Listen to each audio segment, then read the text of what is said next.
Welcome दोस्तों। आज हम देखेंगे कि पाइथन को कैसे हम लोग एज ए कैलकुलेटर यूज़ कर सकते हैं। ठीक है, तो इसको देखने के लिए पहले तो हमको VS कोड ओपन करना पड़ेगा। तो हम लोग VS कोड ओपन कर दिया और आज मैं एक फाइल बनाया calculator.py। आप इधर जाके, ठीक है, ओके, मैं इसको डिलीट करके मैं नया बना के दिखाता हूँ। ठीक है, सारा डिलीट कर देता हूँ। ओके, आपको फाइल क्रिएट करने के लिए आपका जो फाइल का जो एक्सप्लोरर है, आप उसमें जाके इसमें फोल्डर का और इसमें फाइल के लिए दिखाई दे रहा है। तो सिंपली आप इसमें क्लिक कीजिए और अपना जो फाइल होता है आप कर लीजिए। फाइल का नाम देते हैं मैं जैसे कि पाइथन को हम कैलकुलेटर के हिसाब से यूज़ करेंगे तो कैलकुलेटर ही नाम देते हैं। ओके, calculator.py जैसे कि हमारा फाइल है और ये फाइल का py एक्सटेंशन का है। ठीक है, py पाइथन का एक्सटेंशन है। तो आज हम उसी के ऊपर कोडिंग करेंगे। तो ये मेरा वर्किंग प्लेस खोल गया है। ठीक है, तो इसमें पहले तो प्रिंट फंक्शन लिख दीजिए और उसमें आपको जो भी कैलकुलेट करना है, जो भी digit, plus minus, division, multiply, जो भी हो आपको करना है, तो आप उसमें सिंपली इसको टाइप कर दीजिए और आपका फाइल सेव करके आप प्रिंट करा दीजिए तो आपको मिल जाएगा। तो हम एक एक करके पूरा देखेंगे। तो अभी देख लेते हैं प्लस के लिए। ठीक है, तो पहले तो 9 + 5 अगर ऐसा करेंगे और आप Ctrl+S दबा के इसको सेव करेंगे और नीचे आके आप उसको मतलब प्रिंट कराएंगे। तो प्रिंट करने के लिए हमारा जो कमेंट था पाइथन, उसके बाद जो हमारा फाइल नेम है उसका 2 डिजिट पे आप टैब प्रेस कर दीजिए तो वो पूरा आ जाएगा। तो आपको एंटर करना है। एंटर करने से आप देखेंगे 9 + 5 14। तो जो 9 + 5 होता है वो तो सिंपली आपको भी पता है, वो प्लस करने से वो 14 आएगा। ठीक है, तो उसके बाद हम देखेंगे कि माइनस के लिए क्या होता है। तो सिंपली आप प्रिंट फंक्शन लिख दीजिए और माइनस के लिए आप देख सकेंगे कि इसमें मैं कोई भी कोड नहीं डाला, क्योंकि जब भी हम इंटीजर का काम करेंगे तब हम कोई भी कोड नहीं डालेंगे। ठीक है, ओनली स्ट्रिंग के लिए कोड डालना पड़ता है। तो इसके लिए अगर आपको माइनस का देखना है तो आप 8 - 4 डाल दीजिए।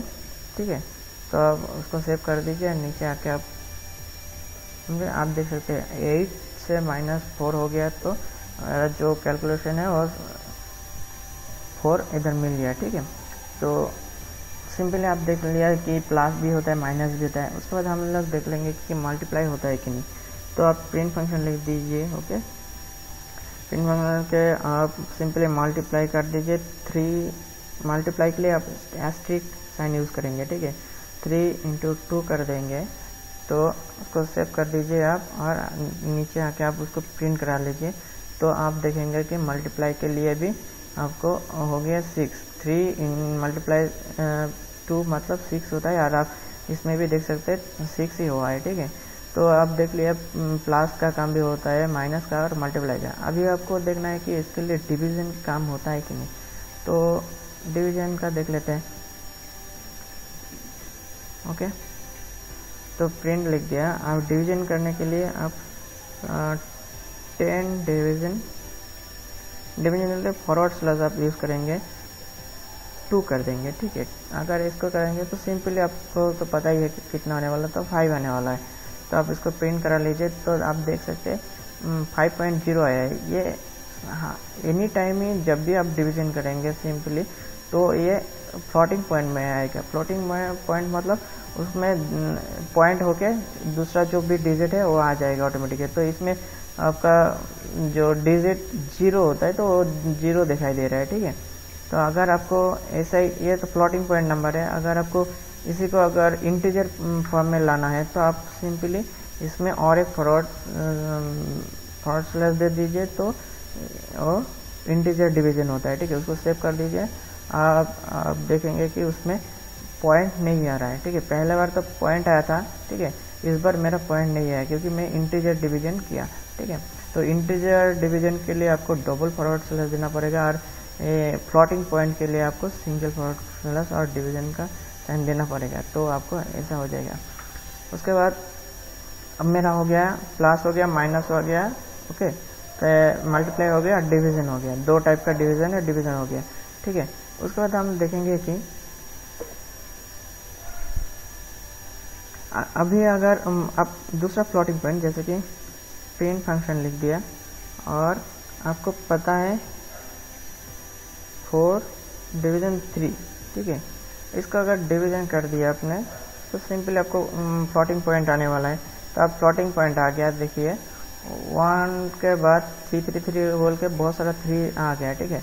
तो आपको ऐसा नहीं चाहिए, आपको इतना डिजिट तक 3 नहीं चाहिए, आपको 2 या 3 डिजिट तक चाहिए, तो आपको इसको राउंड फंक्शन में देना पड़ेगा। तो राउंड फंक्शन के लिए आपको क्या करना पड़ेगा, तो इसको सिंपल आपको राउंड लिखना है, ओके। राउंड लिखने के बाद आपका जो संख्या है 4/3 आप इसको डाल दीजिए। उसके बाद कितना डिजिट तक आपको चाहिए उसका कॉमा लगा के आपको 3 डिजिट तक चाहिए, तो आप सिंपली इसको 3 दीजिए, और इसको आपको देखने के लिए आप एक ब्रैकेट डाल दीजिए और उसको प्रिंट करा दीजिए, तो आपको दिखाई देगा कि वो प्रिंट हो गया, ठीक है। तो उसको आप सेव कर दीजिए। तो ये पहला जितना भी था हम इसको कमेंट कर दिए। कमेंट करने के लिए आपको कंट्रोल+फॉरवर्ड स्लैश डालने से एक कमेंट हो जाता है, और कमेंट कभी भी प्रिंट नहीं होता है, ठीक है। आपको पिछले वीडियो में बोला था। तो इसको सेव कर दिया और नीचे आके प्रिंट करा दिया, ठीक है। प्रिंट करने से आप देख सकते हैं कि राउंड फंक्शन लगाने के कारण ये हमारा 3 डिजिट तक ही प्रिंट हुआ है, ठीक है। तो पहले हम लोगों को इतना सारा पॉइंट होकर दिखाई दे रहा है, लेकिन बाद में जब हम लोग राउंड फंक्शन लगा दिया तो राउंड फंक्शन में ये हमारा 3 डिजिट तक प्रिंट कराना था, तो 3 डिजिट तक प्रिंट कराया दिया। तो अब अगर आपको फ्लोटिंग पॉइंट में कुछ डिजिट तक प्रिंट करना है तो बस आपको फ्लोटिंग राउंड फंक्शन के बाद उतना सा आप डिजिट दे दीजिए, तो तब तक ही वो प्रिंट हो जाएगा, ठीक है। उसके बाद आपको देखना है कि कोई भी डिजिट का पावर करना है। पावर के लिए जैसे एक दिखा देता हूँ, प्रिंट आपको पावर देना है, जैसे कि 2 का पावर अगर 3 देंगे, सॉरी 3 हो गया, 2 पावर 3 देंगे तो हमको तो पता है कि 2 का पावर 3 होने से 8 होता है। तो अगर आप सेव करके देखेंगे तो आप देख लीजिए कि इधर 2 का पावर 3, अगर पावर देना है तो जिसका भी पावर देना है उसके बाद डबल एस्ट्रिक डाल के आपको जितना पावर देना है आप उतना दे सकते हैं। जैसे कि मैं 2 का डबल स्टिक डाल के 3 पावर दे दिया, तो ये मेरा हो गया 3 पावर, और उसका वैल्यू हो गया 8, ठीक है। अगर उसके बाद भी हमको इसका ऊपर भी दूसरा लाइन में दिखाता हूँ, ओके। अगर आपको 2 का पावर 3 फिर से 3 का पावर अगर आपको 2 डालना है, ठीक है, तो कैसे काउंट होगा, पहले तो 3 का पावर 2 काउंट होगा, मतलब 3 का पावर 2 मतलब 9 हो जाता है। फिर 2 का पावर 9 हो गया, तो 2 का पावर 9 जितना होगा उतना होगा। तो देख लेते हैं कितना का। सेव कर दिया, तो मुझे लग रहा है कि इसको 512 मतलब 512 होगा, ठीक है। तो आप इसको कैलकुलेट करके देख लेते हैं। हाँ, आप देख सकते हैं इधर 512 और 512 हुआ है। तो कैसे हुआ, पहले 3 का पावर 2 मतलब 9, ओके, फिर 2 का पावर 9 हो गया, तो मेरा उसका जो टोटल हो जाता है वो 512 होता है, ठीक है। तो आप देख लिया 2 का पावर 3 8। ऐसे ही आपको अगर कभी भी पावर का चाहिए तो आप सिंपली इसको पावर के हिसाब से भी यूज़ कर सकते हैं, ठीक है। ओके, इसको मैं कमेंट आउट कर देता हूँ, ओके। नेक्स्ट टाइम हम देखते हैं कि हमको अगर मॉड्यूलो निकालना है, ठीक है। मॉड्यूलो निकालने के लिए अगर आपको कोई भी डिजिट का मॉड्यूलो निकालना है, जैसे कि 13 मॉड्यूलो आपको पता है मॉड्यूलो 3, ठीक है। तो आप देखेंगे कि इसमें 13 मॉड्यूलो 3 मतलब 1 आता है। तो आप इसको सेव करके देख सकते हैं कितना मॉड्यूल आता है। तो 13 मॉड्यूलो 3 का जो मॉड्यूलो डिजिट है वो होगा 1, ठीक है। आप देखिए 3 के साथ अगर डिवाइड करेंगे 13 को तो एक ही एक्स्ट्रा रह जाएगा, ठीक है। तो वही होता है मॉड्यूलो, ठीक है। ओके, फिर दूसरा देखते हैं कि आपको अगर कभी भी रूट निकालना है, आपका कोई भी डिजिट का अगर रूट फाइंड करना है तो आप सिंपली पिन लिख दीजिए। तो मान लीजिए आपको 3 का रूट निकालना है, तो 3 का रूट निकलने के, और हमको पता है रूट का जो पावर होता है वो 0.5 होता है, मतलब 0.5 हाफ होता है। तो आप सिंपली उसका पॉइंट हाफ दे दीजिए, 0.5। तो ये मेरा हाफ हो गया। तो आप देखेंगे कि 3 का रूट, अगर किसी के डिजिट का रूट लिखना है तो ऐसे लिखना है, वो डिजिट उसके बाद 2 एस्ट्रिक और हाफ ही मतलब होता है रूट उस डिजिट का, ठीक है। तो आप Ctrl+S करके उसको सेव कर दिया और आप प्रिंट करा लीजिए। आप देखेंगे कि ये जो रूट का वैल्यू है इतना तक आ गया, ठीक है, 1.73205080। तो आपको इतना सारा अगर नहीं चाहिए तो आप सिंपली पहले जैसा राउंड फंक्शन लगा सकते हो, ठीक है।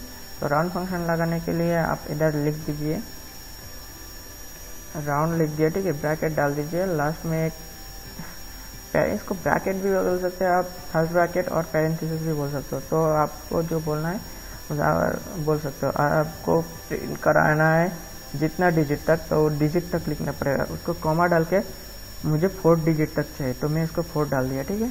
तो आप सेव कर दीजिए। उसके बाद आप इसको प्रिंट कर लीजिए। तो देख पाएंगे कि ये मेरा पॉइंट के बाद 4 डिजिट है कि प्रिंट हो गया, ठीक है। तो मैं जैसे कि डाला था पॉइंट, और राउंड फंक्शन वही राउंड काउंट करता है, जो आप कॉमा के बाद डालेंगे उतना डिजिट तक वो काउंट करके राउंड करके आपको देगा, ठीक है।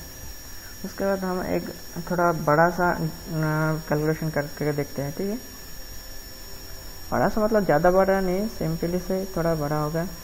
तो मैं और एक कैलकुलेटर 3 + 4, ओके, क्या मल्टीप्लाई 5, उसके बाद डिवाइडेड 2 और मॉड्यूलो, ओके, मॉड्यूलो 2। तो मैं जितना भी हो सके मैं उतना डाल दिया, ठीक है। आप देख सकेंगे मैं जितना हो सकता है उतना डाल दिया। तो अगर हम ऐसा भी करेंगे और उसको सेव करेंगे तो मेरा जो पाइथन है वो सिंपली उसको कैलकुलेट कर देगा, ठीक है। तो आप देखेंगे 1.5 आया है, ठीक है। इसका जो कैलकुलेशन है 1.5 होता है। तो हम देख सकते हैं कि कैसे होता है। तो पहले तो हम लोग भी अगर पहले जैसा सोचता है तो ऐसा ही होगा। पहले जो पैरेंथेसिस है उसका काम होता है, तो उसके लिए हो जाता है 7, ठीक है। उसके लिए हो जाता है 7। प्रिंट करके देखता हूँ, तो पहला जो डिजिट है वो दोनों का काम होता है, पैरेंथेसिस का काम पहले होता है। तो उसके लिए हो गया 7। उसके बाद हो गया × 5, तो हम उसको 5 डाल देते हैं। तो 5/2 हो गया। तो ये जो मॉड्यूल है यार 2 का 2 एक ही हो जाता है। तो हम इसको 5/1 कर देते हैं, 5/1।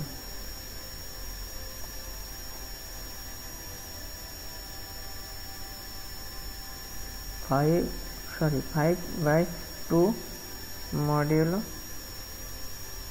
2 हो गया, ठीक है। तो ऐसा आता है। तो इसको भी अगर आपको, ये मैं कमेंट कर देता हूँ इतना तक, क्योंकि हम लोग उतना तक देखा है, ठीक है। इसको सेव कर देता है, सॉरी इसको मैं सेव नहीं, इसको मैं कमेंट कर देता हूँ। उसके बाद नीचे से मैं इसको अगर प्रिंट कराऊँ तो आप देखेंगे वही मेरा आ गया, 1.5 ही आया, ठीक है, क्योंकि मैं इधर से लिया था ये वाला, ठीक है। तो ऐसा भी आप कर सकते हो, उसमें कोई प्रॉब्लम नहीं। तो आप जो भी कैलकुलेशन है आपका मैथ का प्रॉब्लम है, आप इसमें आके डाल दीजिए तो आपको कैलकुलेट करके पाइथन दे देगा, ठीक है। पाइथन में हर एक कैलकुलेशन हो सकता है, क्योंकि पाइथन बहुत अच्छा ये मैथमेटिकल प्रॉब्लम भी सॉल्व कर देता है। तो इसको मैं स्क्रीन को क्लियर कर देता हूँ। आपको स्क्रीन क्लियर करने के लिए आपको सिंपली क्लियर लिखना है और इंटर मारना है, तो आपका स्क्रीन जो है टर्मिनल स्क्रीन वो क्लियर हो सकता है। ठीक है, तो इतना ही है और क्या। अगर आपको कुछ भी चाहिए तो आप कमेंट में बोल सकते हो कि मुझे ऐसा कैलकुलेट सॉल्व करके देना है, तो मैं जितना हो सके ट्राई करके बताऊंगा। और दूसरा बात है कि इतना ही आज का वीडियो था, जैसे सिंपल कैलकुलेशन के लिए। तो अगर ये वीडियो आपको अच्छा लगे तो आपको लाइक करना बनता है, और आपको अगर आगे क्या सीरीज़ फॉलो करना है तो आप फॉलो भी कर सकते हैं। Thank you for watching this video.